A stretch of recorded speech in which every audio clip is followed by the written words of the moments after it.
સામાન્ય રીતે હિમાચલ પ્રદેશ કે મહાબળેશ્વર જેવા અતિ ઠંડા પ્રદેશોમાં થતી સ્ટ્રોબેરીની ખેતી હવે બનાસકાંઠાના સરહદી અને ડુંગરાળ વિસ્તારમાં પણ શક્ય બની છે।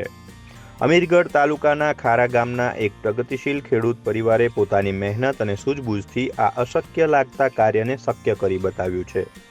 બનાસકાંઠાનો આ ડુંગરાળ અને આદિવાસી પંથક કે જ્યાં પાણીની અછત વર્તાય છે, ત્યાં સ્ટ્રોબેરી જેવો નાજુક પાક લેવો એ રણ પ્રદેશમાં મીઠું પાણી મળવા જેવી પડકારજનક બાબત હતી।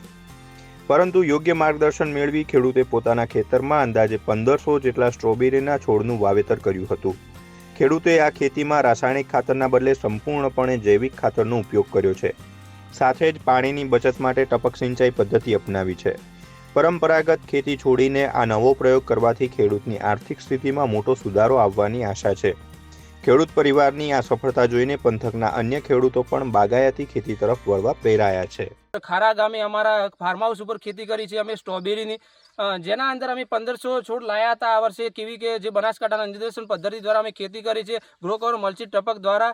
અને આ વર્ષે અમે સેમ્પલ કર્યું છે સ્ટ્રોબેરીનું, 1500 છોડ ક્રોપ જ છે, એમાં પણ અમને પૂરેપૂરી સફળતા મળી છે। છોડ પણ કમ્પ્લીટ થયા છે અને તમે ખેડૂત મિત્રો જોઈ શકો છો આપણા ક્રોપ।